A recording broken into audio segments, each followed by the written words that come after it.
سورہ انبیاء اللہ نے شروع کی اقترب للناس حسابهم وهم فی غفلۃ معرضون۔ اللہ فرماتے ہیں لوگوں کے لیے حساب و کتاب کا دن قریب سے قریب تر آتا چلا جا رہا ہے، لیکن وہ اپنی غفلت میں ہماری آیات سے اعراض کر رہے ہیں۔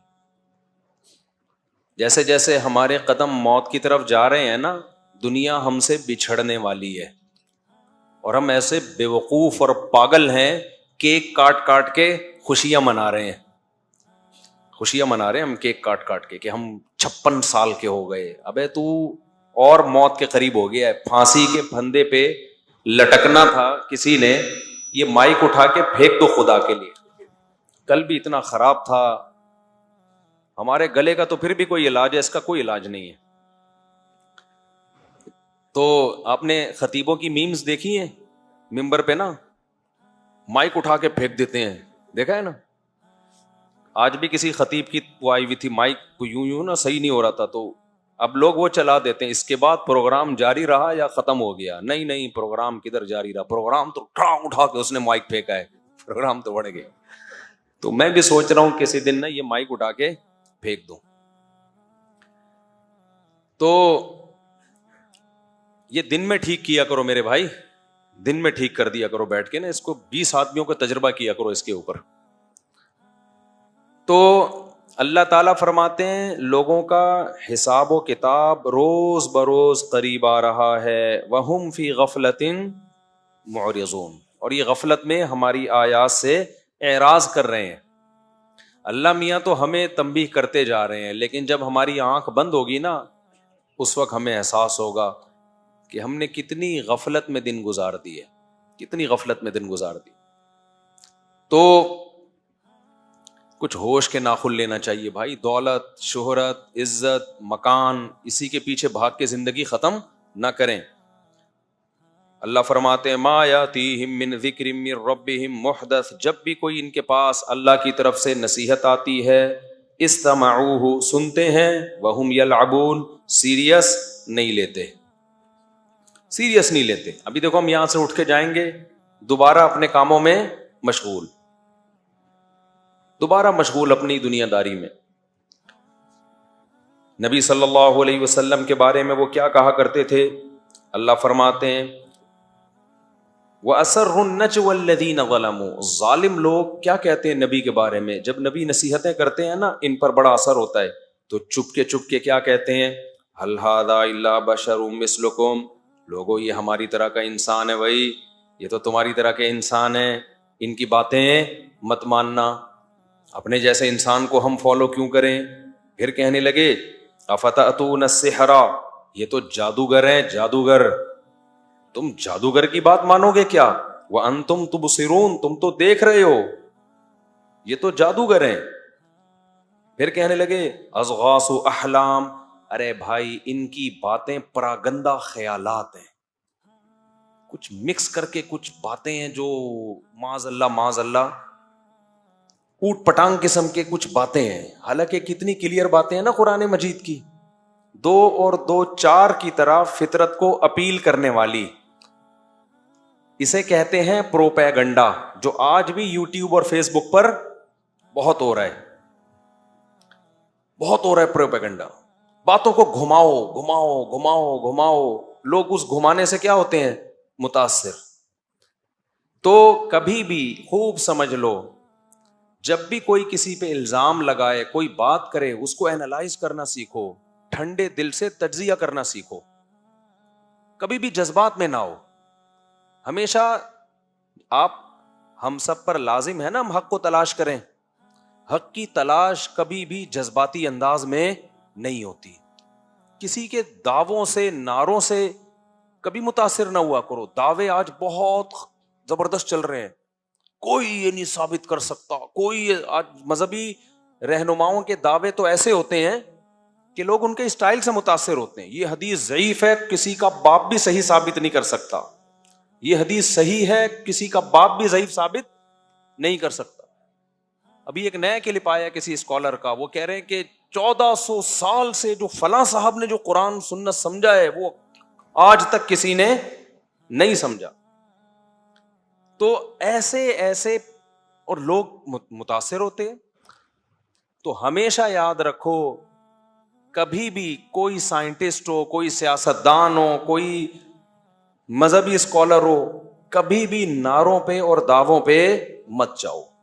ہمیشہ چیزوں کو نا ٹھنڈے دل سے تجزیہ کرنا سیکھو تو حق ملے گا تمہیں. ورنہ یہ پروپیگنڈا جتنا مشرکین نے کیا ہے نا, اتنا آج تک کسی نے نہیں کیا. کیسے کیسے الزام لگا رہے ہیں, اضغاث و احلام, ابے ان کے مختلف قسم کے خیالات ہیں جو ایک گٹھری بنا کے انہوں نے پیش کر دی ہیں. کوئی بندہ بیٹھا ہوا ہے مائک ٹھیک کرنے کے لیے, بیٹھے رہو وہیں پہ, بیٹھے رہو, اٹھنا نہیں. کبھی مائک نیچے جا رہا ہے, کبھی اوپر جا رہا ہے. اللہ فرماتے ہیں بل افتراہ, پھر اپنا الزام چینج کرتے ہیں, کہتے ہیں نہیں اصل میں یہ قرآن پراگندہ خیالات نہیں ہیں. پہلے انہوں نے اسٹیپ بائی اسٹیپ الزام لگائے. دیکھو پہلا الزام یہ کہ بھائی ایسے ہی بیٹھے بیٹھے نا منہ میں کچھ بھی آ گیا بول دیا انہوں نے, اور اس کو قرآن کا نام دے دیا. اچھا قرآن خود یہ بات بھی ذکر کر رہا ہے, اس کو بھی کہہ رہے ہیں کہ یہ پراگندہ خیالات ہیں. پھر کہتے ہیں بل افتراہ, نا نا نا نا, انہوں نے گڑھا ہے, یہ خود سے بنایا ہے. پھر کہتے ہیں بل ہوا شاعر, اصل ہے بات ہے یہ شاعر ہیں, انہیں الفاظ کے قافیے ملانے آتے ہیں. تو وہ ایسا اٹریکٹیو کلام بنا دیا اپنی شاعری کی طاقت سے کہ لوگ اس کی طرف کھچے چلے جا رہے ہیں. مضمون نہیں دیکھ رہے کہ وہ کہہ کیا رہے ہیں. نہ یہ شاعری ہے قرآن, نہ پراگندہ خیالات ہیں, اور نہ ہی نبی نے اس کو گڑھا ہے. گڑھا تو وہ جو خود بہت بڑا کالم نگار ہو وہ تو چیزوں کو گڑھ سکتا ہے. جس نے 40 سال کبھی الف اور بے نہ لکھا ہو, الف اور با کا فرق نہ جانتا ہو, وہ اچانک ایسا کلام کیسے گڑھ سکتا ہے جس کی طرف لوگوں کی طبیعت مائل ہو رہی ہو. تو اللہ فرماتے ہیں یہ دیکھو فَلْيَأْتِنَا بِآيَةٍ كَمَا أُرْسِلَ الْأَوَّلُونَ, اگر یہ ان کا کلام نہیں ہے اللہ کا کلام ہے تو کوئی معجزہ لے کر آئیں یہ ہمارے سامنے, یوں کریں اور چشمہ جاری ہو جائے. ایسے ایسے الزامات. پھر یہ کہتے تھے یہ بشر ہیں, تو اللہ نے اس کا جواب دیا وَمَا أَرْسَلْنَا قَبْلَكَ إِلَّا رِجَالًا نُوحِي إِلَيْهِمْ, دیکھو ہم نے جتنے پیغمبر بھیجے ہیں سارے مرد ہی بھیجے ہیں, کسی فرشتے کو ہم نے پیغمبر نہیں بنایا. فَاسْأَلُوا أَهْلَ الذِّكْرِ إِن كُنتُمْ لَا تَعْلَمُونَ, تم علماء سے پوچھو اگر تمہارے پاس علم نہیں ہے. کس سے پوچھو؟ علماء سے. کیونکہ دلیل بعض دفعہ عقل سے, صرف عقل کی بات کو نہیں کہتے, جو ہسٹری سے جو چیز نقل ہوتی ہے اس کو بھی کیا کہتے ہیں؟ دلیل. اللہ کہتے ہیں جتنے پیغمبر پہلے آئے ہیں تو تم اہل علم سے پوچھو جن کے پاس تاریخی کتابوں کا, آسمانی کتابوں کا علم ہے. تمہارے پاس علم نہیں ہے تو جن کے پاس علم ہے ان سے پوچھو. اس سے پتہ چلتا ہے کہ عامی آدمی پر صاحب علم جو کسی بھی فیلڈ میں ماہر ہو اس کی اتباع لازم ہے. اسی اتباع کو تقلید کہا جاتا ہے. تقلید کوئی الگ چیز نہیں ہے. بعض لوگ کہتے ہیں یہ اہل علم سے پوچھا تو جائے گا لیکن دلیل کے ساتھ, دلیل کے ساتھ اگر وہ بات کریں تو پھر مانا جائے گا, دلیل کے بغیر بات کریں تو نہیں مانا جائے گا. جو صاحب علم, ابھی پھر میں اس ٹاپک میں گھسوں گا تو اس کو یہیں چھوڑ دیتے ہیں کیونکہ بہت دفعہ اس پر میں بیان کر چکا ہوں. خلاصہ یہ ہے کہ جو صاحب علم, جس کے علم پر آپ کو اعتماد ہو کہ وہ خود گمراہ نہیں ہے, اس سے اگر دلیل پوچھ کے چلو گے تو پھر یہ دلیل کی اتباع کہلائے گی, صاحب علم کی اتباع نہیں کہلائے گی. صاحب علم دلیل کے پیچھے چلے گا اور عامی آدمی اس صاحب علم کے پیچھے چلے گا جس کے بارے میں یقین ہے کہ یہ دلیل کو فالو کرتا ہے. ہاں خود ہی دلیل کو فالو نہیں کرتا, اس کی اتباع اندھی تقلید ہے, وہ حرام اور ناجائز ہے. اور اللہ میاں نے یہ جو کہا ہے کہ اہل علم سے پوچھو, تو یہ اس لیے تھوڑی کہا کہ پوچھو پھر عمل نہیں کرو. پوچھنے کا حکم کیوں دیا گیا ہے کہ جو جواب ملے آگے اس جواب میں اس کو فالو کرنا ہے ہم نے. چلو بھائی آگے اللہ تعالیٰ فرماتے ہیں کہ اہل علم سے پوچھو جتنے پیغمبر پہلے آئے ہیں سارے کیا تھے؟ مرد. اس سے پتہ چلتا ہے کہ نبی نور نہیں ہوتے, فرشتے نہیں ہوتے, نبی بھی کیا ہوتے ہیں؟ مرد ہوتے ہیں. انسان کی دو قسمیں ہیں, مرد اور عورت. تو یہ بشر کی قسمیں ہیں کہ نہیں ہیں؟ تو اس سے پتہ چلتا ہے بھائی جو لوگ نبی کی بشریت کا انکار کرتے ہیں وہ بھی اس آیت کے منکر ہیں. ہمارے نبی بشر بھی تھے, اور بشر کی دو قسمیں مرد اور عورت, ان میں کیا تھے؟ مرد تھے. کیونکہ دونوں جنسوں میں اللہ نے مرد کو عورت سے افضل بنایا ہے. فیمنسٹ لوگ آج کل کیا کرتے ہیں؟ عورت اور مرد کو ایک جیسا بنا دیا نا انہوں نے. تو اللہ نے پیغمبروں کو مرد اس لیے بنایا کہ مردوں میں کوالٹیز، بولو، گھبراؤ نہیں، بار بار کہہ رہا ہوں، ابھی یہاں کوئی نہیں دیکھ رہا تمہیں. پھر مجھے نیچے کمنٹس آتے ہیں یہ تو ہمیشہ مردوں کو فیور کرتا ہے، یہ آدمی عورتوں کے حقوق پہ تو کبھی بات ہی نہیں کرتا. میں جتنا خواتین کے حقوق پہ بات کرتا ہوں کوئی بھی نہیں کرتا. میں پائیدار بات کرتا ہوں، ہوائی بات پھینکتا نہیں ہوں خواتین کے حقوق کے نام پہ جو خام خام میں پھینکے جا رہے ہیں. اور عورت اپنے آپ کو شوہر کے ماتحت سمجھے گی تو اس میں عورت کو بھی فائدہ ملے گا، کیونکہ مرد اسی عورت کو دل دیتا ہے جس کے بارے میں سمجھتے ہیں میری فرما بردار ہے. جب مرد کو پتا چل جائے یہ مجھے اور اپنے آپ کو برابر سمجھتی ہے تو مرد اس کو سے وفا کرنا چھوڑ دیتا ہے. یہ مرد کی یہ فطرت ہے. وہ پھر وسیم سے شادی نہیں کر لیتا. کیا خیال ہے بھائی؟ وہ کہتا ہے یہ وسیم بھی اور میری بیوی جو ہے وہ دونوں ایک جیسے ہیں. اس کو ماتحت ہوگی تو مرد کی محبت ملے گی اس کو. وہ کہے گا میرے ماتحت ہے، غلام نہیں ہے. ماتحت ہونا، دیکھو ہم حکومت کے ماتحت ہوتے ہیں، غلام تھوڑی ہیں ہم حکومت کے ماتحت ہیں. اگر آپ حاکم کی آنکھوں میں آنکھیں ڈال کے بات کرو اور اس کو رسپیکٹ نہ دو، بولے میرے تیرے میں کوئی فرق نہیں ہے، تو حاکم متاثر نہیں ہوگا، وہ آپ کے رائٹس دینا چھوڑ دے گا. تو اس لیے اللہ میاں نے عورت کو کہا کہ تم شوہر کی غلام نہیں ہو، لیکن شوہر سرپرست ہے اور تم اس کی، بولو، ماتحت. تو مرد اور عورت کی جنس میں مرد چونکہ افضل تھا تو اس لیے اللہ نے پیغمبروں کے لیے کون سے جنس کا انتخاب کیا؟ مرد کے جنس کا انتخاب کیا. سمجھتے ہو کہ نہیں سمجھتے ہو؟ تو اللہ فرماتے ہیں وَمَا جَعَلْنَاهُمْ جَسَدًا لَا يَأْكُلُونَ الطَّعَامَ. مشرکین کہتے تھے یہ کیسے بشر ہیں، یہ کیسے پیغمبر ہیں، یہ تو کھاتے بھی ہیں پیتے بھی ہیں، یہ تو ہماری طرح ان کو بھوک بھی لگتی ہے. اللہ کہتے ہیں ہم نے ان سے پہلے جتنے پیغمبر بھیجے کسی کو ایسا جسم نہیں دیا کہ جو کھاتے نہ ہو. سب کو بھوک لگتی ہے، سب کے کو پیاس لگتی ہے. تو محمد صلی اللہ علیہ وسلم کو بھی بھوک بھی لگے گی اور محمد صلی اللہ علیہ وسلم کو پیاس بھی لگے گی. کوئی نئے پیغمبر تھوڑی ہیں جن کو ایک الگ جسم دے کے بھیجا ہو. تو اس سے علماء استدلال کرتے ہیں کہ بھوک پیاس کا لگنا، دنیاوی ضرورتوں کا ہونا اور ان ضرورتوں کو پوری کرنے کی کوشش کرنا، یہ نبوت کے منافی نہیں ہے. تو سوچو جب نبوت کے منافی نہیں ہے تو ولایت کے منافی کیسے ہو گیا؟ آج لوگ کہتے ہیں بزرگ ایسا ہونا چاہیے جو عجیب سا ہو، تھوڑا ڈیفرنٹ اسٹائل کا بزرگ مارکیٹ میں ہونا چاہیے. لوگوں کے ذہن میں اتنے کپڑے لدے ہوئے ہوں، اوپر پگڑی، پھر چادر، پھر ادھر چادر، پھر ادھر 20 قسم کی چادروں میں لپٹا ہوا، چل نہ سکے. تو یہ غلط تصور بزرگی کا ہماری کھوپڑی میں بیٹھ گیا ہے. بھائی ساری دنیاوی ضرورتیں جو ایک انسان کے بشری تقاضے ہیں وہ جب پیغمبروں میں ہوتے ہیں تو بزرگوں میں کیوں نہیں ہوں گے؟ بزرگ کو دوڑنے کا بھی دل کرے گا، کیونکہ انسان کی جو باڈی ہے نا وہ اگر چلے پھرے نہیں، جیسے کھائے گی نہیں تو مرے گی کہ نہیں مرے گی، ایسے ہی انسانی باڈی کو چلنے اور دوڑنے کی بھی ضرورت ہے. میڈیکل سائنس کہتی ہے 24 گھنٹے میں دل کا ایک دفعہ زور زور سے دھڑکنا یہ دل کی صحت کے لیے انتہائی ضروری ہے. اب دھڑکے گا کیا؟ کرنٹ لگا کے دھڑکائے؟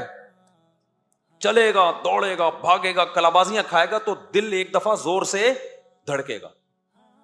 اگر یہ نہیں ہوگا تو دل آہستہ آہستہ بیٹھنا شروع ہو جائے گا. تو اس کے لیے اب کیا کریں؟ کتا پیچھے بھگائے انسان اپنے. اس کے لیے ظاہر ہمارے نبی میدان جنگ میں گھوڑوں پہ سوار ہوئے، دوڑے بھی ہیں. امی عائشہ کے ساتھ آپ نے دوڑ کا مقابلہ کیا ہے. صحابہ دوڑتے تھے، سلمہ ابن اکوع گھوڑے سے تیز دوڑتے تھے.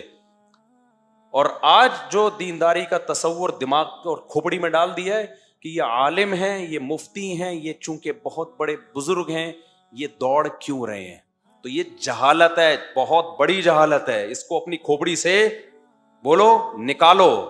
جو نہیں دوڑ رہا اس پہ اشکال کرو کہ یہ کیسے بزرگ ہیں، ان کو تو کل ہارٹ اٹیک ہو جائے گا، ان کو تو کولیسٹرول کا ڈبہ بن جائیں گے. یہ دوڑنا ضروری نہیں ہے، چل واکنگ تو کریں نا. میں ایسے پیروں کو جانتا ہوں جس جگہ بیٹھے ہیں نا اب تک بیٹھے ہوئے ہیں، میں نے کبھی ان کو چلتے ہوئے نہیں دیکھا. ایسے پیر ہیں, ابھی میں کیا اشارے کروں, پھر وہ بڑے مسئلے ہو جاتے ہیں. تو وہ بیٹھے ہوئے ہی ہیں, مجھے تو لگ رہا ہے کہیں زمین نے نیچے سے کھانا نہ شروع کر دیا ان کو, کبھی نہیں چلتے ہوئے دیکھا ان کو میں نے. تو بھائی یہ پروگرام نہیں ہے, یہ اسلام کا بنایا ہوا پروگرام نہیں ہے. نبی نے فرمایا کہ اللہ کو طاقتور مومن کمزور مومن سے زیادہ محبوب ہے. تو بھاگتا دوڑتا چلتا اچھلتا کودتا سارے کام کرے انسان, عبادت کے وقت عبادت ہو, کھانے کے وقت کھانا ہو, نیند کے وقت نیند ہو, دوڑنے کے وقت دوڑنا ہو. تو مشرکین کے دماغ میں بھی یہ وہم بیٹھ گیا تھا کہ محمد صلی اللہ علیہ وسلم تو بازار میں جا کے خریداری کر رہے ہیں, یہ کیسے پیغمبر ہیں. اللہ نے کہا جتنے بھی پیغمبر ہم نے بھیجے سارے پیغمبر کھانا بھی کھایا کرتے تھے, وَيَمْشُونَ فِي الْأَسْوَاقِ, اور بازاروں میں خریداری بھی کیا کرتے تھے. ہاں, بازار بدترین جگہ ہے, بلا ضرورت جانا نہیں چاہیے. آگے اللہ تعالیٰ فرماتے ہیں کہ پھر اللہ نے پچھلی امتوں کی ہلاکتوں کا ذکر کیا. پھر اللہ تعالیٰ نے اس کائنات میں جو اللہ کی قدرت کے بے شمار دلائل ہیں ان کا بہت زیادہ تذکرہ کیا. اولم یر الذین کفروا ان السماوات والارض کانتا رتقا, کیا یہ کافر دیکھتے نہیں ہیں زمین اور آسمان بند تھے, ففتقناہما, ہم نے ان کو پھاڑ ڈالا, جدا کر دیا. ایک جگہ قرآن میں اللہ کہتے ہیں کہ والسماء بنیناها بأید وإنا لموسعون, ہم نے آسمان کو اپنے ہاتھوں سے بنایا, کنایا ہے, وإنا لموسعون, اور ہم اسے وسیع کرتے چلے جا رہے ہیں. ان دو آیتوں میں واضح اشارہ ہے کہ یہ کائنات ایک جگہ ٹکی ہوئی نہیں ہے, یہ پھیلتی چلی جا رہی ہے. تو یہ بھی اللہ کی قدرت کی بہت بڑی دلیل ہے. اللہ فرماتے ہیں وما جعلنا لبشر من قبلک الخلد, مشرکین کہا کرتے تھے کہ محمد صلی اللہ علیہ وسلم کی بھی ایک دن وفات ہو جائے گی تو ان کا پروگرام سارا ختم ہو جائے گا آپ کی وفات کے ساتھ ہی, تو صبر کر لو تھوڑے دن. تو اللہ نے فرمایا اے نبی, اللہ نے یہ نہیں فرمایا نہیں آپ پر تو موت واقع نہیں ہوگی. آج کل جتنے بھی مارکیٹ میں امام مہدی آ رہے ہیں نا, ایک بھی نہیں مرتا. ایک چند سال پہلے امام مہدی آئے تھے, وہ مرے تو مر گیا بیچارہ, تو اس کے بارے میں کہا مرے نہیں ہیں, غائب ہو گئے ہیں. جتنے بھی مارکیٹ میں امام مہدی آ رہے ہیں وہ مر نہیں رہے ہیں, وہ کہاں غائب ہو رہے ہیں اور قرب قیامت میں دریافت ہوں گے. تو اللہ پیغمبر کے بارے میں فرما رہے ہیں کہ اے نبی یہ آپ کو ڈرا رہے ہیں یا آپ کے بارے میں باتیں کر رہے ہیں کہ آپ دنیا سے چلے جائیں گے تو آپ کا سارا جو سیٹ اپ تھا وہ ختم ہو جائے گا اسلام کا. تو اللہ نے یہ نہیں فرمایا نہیں آپ دنیا سے نہیں جائیں گے, نہ. اللہ نے فرمایا وما جعلنا لبشر من قبلک الخلد, اے نبی ہم نے آپ سے پہلے کوئی ایسا انسان پیدا نہیں کیا جو ہمیشہ زندہ رہے گا, لہذا آپ پر بھی موت واقع ہوگی. افئن متا, لیکن اتنی بات ہے اگر آپ پر موت واقع ہوگی تو فہم الخالدون, تو کیا یہ ہمیشہ رہیں گے؟ یہ آپ کو تو موت کے طعنے دے رہے ہیں اور خود موت سے غافل ہو گئے ہیں. اس لیے کہتے ہیں دوسرے کی موت کی فکر کے بجائے کس کی فکر کیا کرو؟ اپنی موت کی, کہ میں مروں گا تو میرا کیا ہوگا. آگے اللہ فرماتے ہیں کل نفس ذائقۃ الموت, ہر نفس نے موت کا ذائقہ چکھنا ہے, ہر نفس نے موت کا ذائقہ چکھنا ہے. وَنَبْلُوكُمْ بِالشَّرِّ وَالْخَيْرِ فِتْنَةً, لیکن اللہ فرماتے ہیں یہ تو گورا بھی مانتا ہے کہ ہر نفس نے موت کا ذائقہ چکھنا ہے. یہاں تک تو سب ہندو عیسائی سکھ اختلاف, کوئی اختلاف نہیں. اختلاف اس میں وَنَبْلُوكُمْ, اللہ کہتے ہیں جب تک ہم تمہیں زندگی دے رہے ہیں نا ہم تمہیں آزمائیں گے, اس میں اختلاف ہے. موت کا سب کو یقین ہے, موت سے پہلے ہمیں زندگی ملی کیوں ہے؟ گورا کہتا ہے انجوائے کرنے کے لیے ملی ہے, اللہ کہتا ہے آزمائش کے لیے ملی ہے. وَنَبْلُوكُمْ, ہم تمہیں آزمائیں گے, بِالشَّرِّ وَالْخَيْرِ, خوشیاں دے کے بھی اور غم دے کے بھی, اور یہ فتنہ یہ آزمائش کے طور پر ہوں گی. وَإِلَيْنَا تُرْجَعُونَ, لیکن لوٹ کر بالآخر تم نے کہاں آنا ہے؟ ہمارے پاس ہی آنا ہے.